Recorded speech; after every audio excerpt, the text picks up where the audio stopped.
بسم اللہ الرحمن الرحیم۔ السلام علیکم اسٹوڈنٹس، آج میں آپ کو حصہ نثر میں سے نسیم حجازی کے ناول محمد بن قاسم کا کچھ حصہ جو کہ پہلی فتح کے نام سے شامل نصاب ہے شروع کرواؤں گی۔ سب سے پہلے نسیم حجازی کا مختصر تعارف کروا دیتی ہوں۔ تو نسیم حجازی کا سن پیدائش 1914 اور سن وفات 1996 ہے۔ ان کا پورا نام محمد شریف نسیم حجازی جو کہ ایک ممتاز ناول نویس اور صحافی تھے۔ پہلا ناول انہوں نے سن 1992 میں لکھا تھا جو کہ داستان مجاہد کے نام سے تھا، بے حد مقبول ہوا۔ نسیم حجازی نے پڑھنے والوں کو اسلامی تاریخ سے واقف کرانے کے لیے اسلامی ناولوں کا آغاز کیا۔ براہ راست اس وقت تاریخ پڑھنے والے تو کم ہی تھے، مگر ناولوں کے ذریعے دلچسپ انداز میں بیان کردہ تاریخی حقائق و واقعات جو تھے ان کو بڑے ذوق و شوق سے پڑھا گیا۔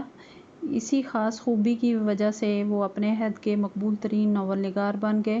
ان کے اہم ترین ناول محمد بن قاسم، یوسف بن تاشفین، معظم علی، آخری چٹان، خاک اور خون، آخری معرکہ، داستان مجاہد اور اندھیری رات کے مسافر ہیں۔ پہلی فتح ان کے ناول محمد بن قاسم سے لیا گیا ہے جو محمد بن قاسم کی شخصیت اور نسیم حجازی کے انداز تحریر سے ہمیں آگاہ کراتا ہے۔ نسیم حجازی کے ناولوں میں کی خاص خوبی یہ ہے کہ ان میں جوش و جذبہ پایا جاتا ہے۔ محمد بن قاسم کا شمار ان کے اہم اور شاہکار ناولوں میں ہوتا ہے۔ اس میں یہ پہلا پیج دیکھیں اس کا سبق کا، پہلی فتح۔ اس میں کچھ مقامات ہیں ضروری اور کچھ لفظ تھے ایسے جن کے مطالب اور مفاہیم بتانا آپ کو بہت ضروری تھا، وہ میں نے اس میں سے انڈر لائن کر دی ہیں، یہ دیکھ لیں۔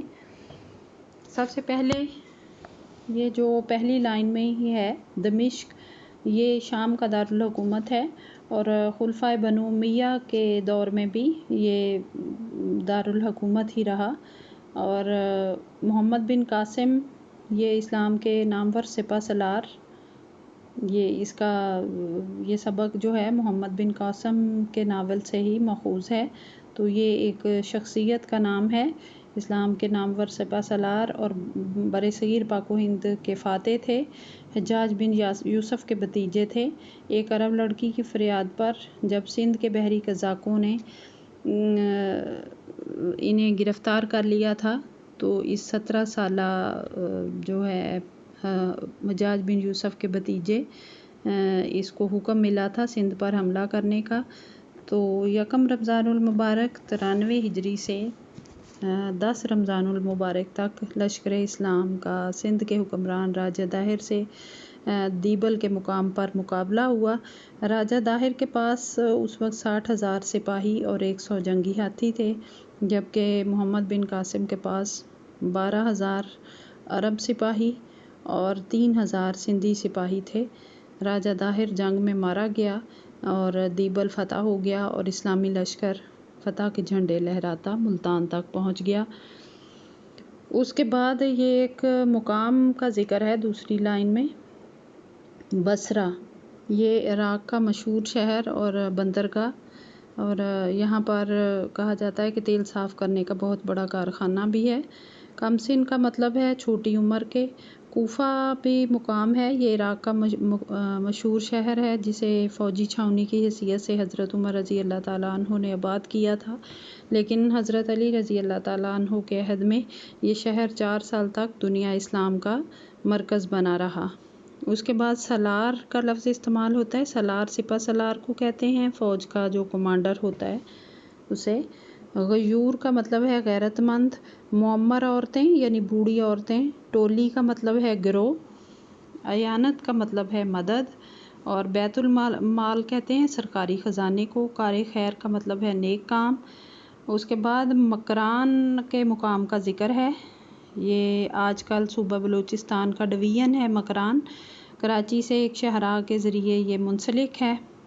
عربوں کی سندھ آمد سے پہلے یہاں اسلامی حکومت قائم ہو چکی تھی۔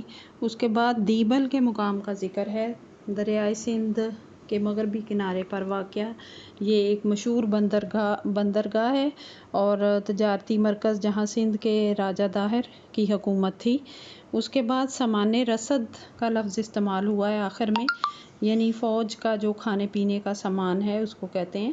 اب اس کی میں پورے پیج کی وضاحت کر دیتی ہوں کہ اس میں پورے سبق میں کیا بیان کیا گیا ہے۔ تو اس میں یہ ہے کہ خاندان بنو امیہ کے خلیفہ ولید بن عبد الملک کا عہد حکومت تھا، تو کچھ عرب تاجر سراندیپ جس کا موجودہ نام سری لنکا ہے وہاں سے واپس آ رہے تھے کہ راستے میں دیبل کے قریب کچھ بحری قزاقوں نے، قزاق جو ہے وہ لٹیروں کو کہا جاتا ہے، تو جو لوٹ مار کرنے والے ہوں، تو ان بحری قزاقوں نے جہازوں پر حملہ کر کے ان کا سامان لوٹ لیا اور بچوں اور عورتوں کو گرفتار کر لیا۔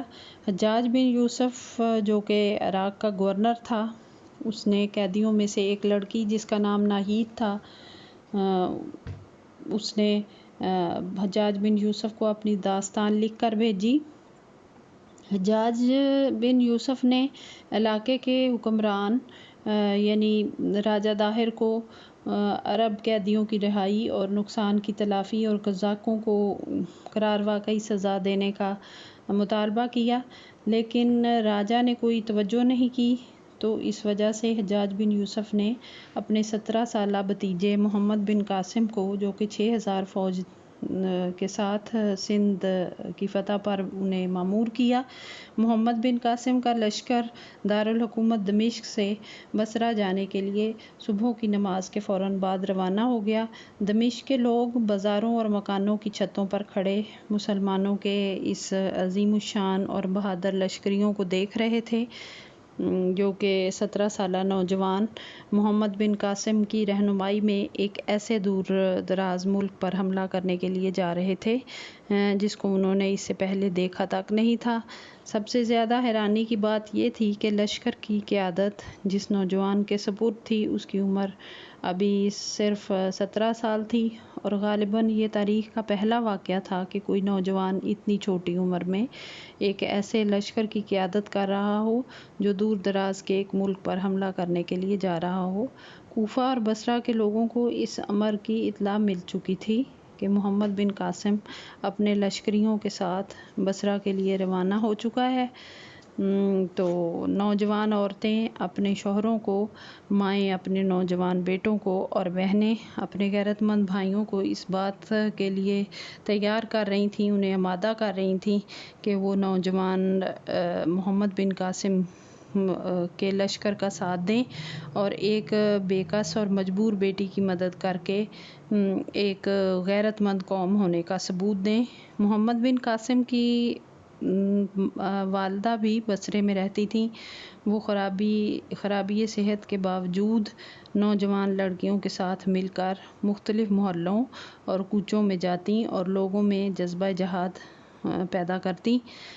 اس طرح ان سب کوششوں کا یہ نتیجہ نکلا کہ دمشق سے بصرہ آتے ہوئے راستے میں کئی کم سن لڑکے، نوجوان اور بوڑھے محمد بن قاسم کی فوج میں شامل ہو چکے تھے، اور بصرہ میں 3 دن قیام کے بعد جب وہ روانہ ہوا تو اس کے لشکر کی مجموعی تعداد 12,000 کے قریب ہو چکی تھی۔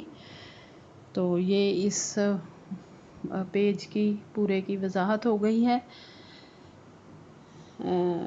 اس میں اب میں نے مصنف کا تعارف بھی ہو گیا اور سبق پہلی فتح کے پہلے صفحے کا تفصیلی جائزہ بھی ہو گیا۔ کل انشاءاللہ آگے کریں گے۔ اللہ حافظ۔